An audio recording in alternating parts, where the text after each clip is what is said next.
Hello children, in this video I will discuss your quadrant system. What is a quadrant system? First of all that I will discuss. As you all are knowing, your Cartesian plane is dividing into four quadrant, x-axis, y-axis, intersecting point, x dash, y dash. So, it is dividing into four quadrant, first quadrant, second quadrant, third quadrant, and this one known as fourth quadrant. Now, here it is my initial point, so my angle will be at 0 degree. Here you can observe it is forming 90 degree angle.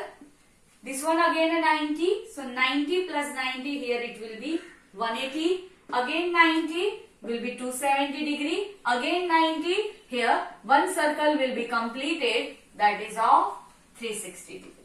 Now this one is a degree measurement. Now further whatever we are going to study, that is based on radian measurement. Now I will write down here radian measurement. So this one is 0 degree. 90 degree in term of radian will be pi by 2. In place of 180 it will be in term of radian pi. This one will be 3 pi by 2 and one complete circle is of 2 pi. Now here one thing you have to remember, in first quadrant all trigonometric ratios are positive.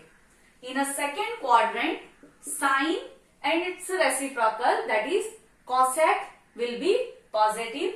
In a third quadrant tan and its reciprocal, that is cot, will be positive, and in a fourth quadrant cos and its reciprocal, that is sec, will be positive. So how you have to remember this all quadrant? You have to remember like all S, T, C. All means in first quadrant all will positive. S means in second quadrant sine will positive. In third quadrant tan will be positive, and in a fourth quadrant cos will be positive. Now based on this I want to discuss one question of your exercise 3.2, that is, now observe here cos x is given minus 1 by 2. X lies in third quadrant and we have to find out remaining 5 ratios. So x lies in third quadrant. Third quadrant means pi less than x less than 3 pi by 2.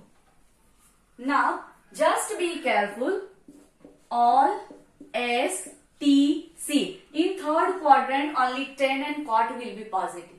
Now here in a third quadrant cos x value given minus 1 by 2. Now I have to find out remaining 5 ratios.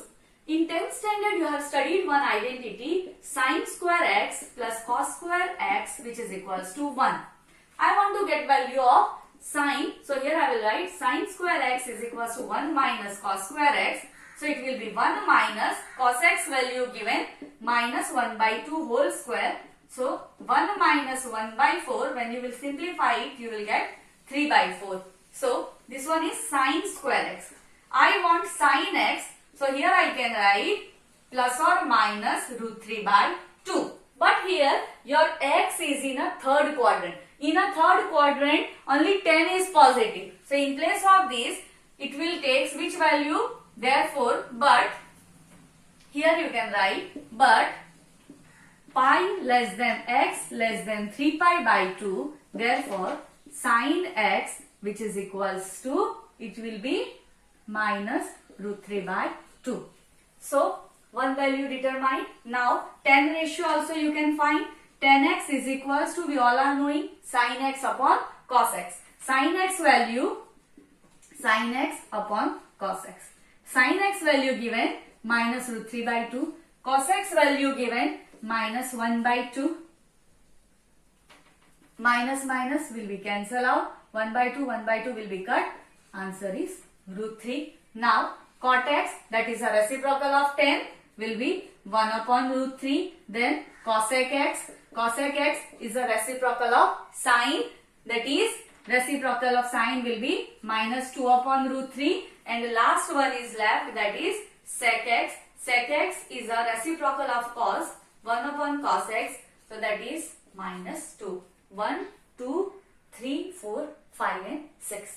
All values are evaluated. So like that you can find out remaining values of trigonometric ratio. Here cos x given, in place of cos x any trigonometric ratios can be given among those 6 and you have to find out remaining ratios. But here just one thing you have to remember, all STC, first quadrant all positive, second sine, third tan, fourth cosine. Hope it is understood to you. Some more practice questions are also given in an assignment. You can practice it at your home. Thank you.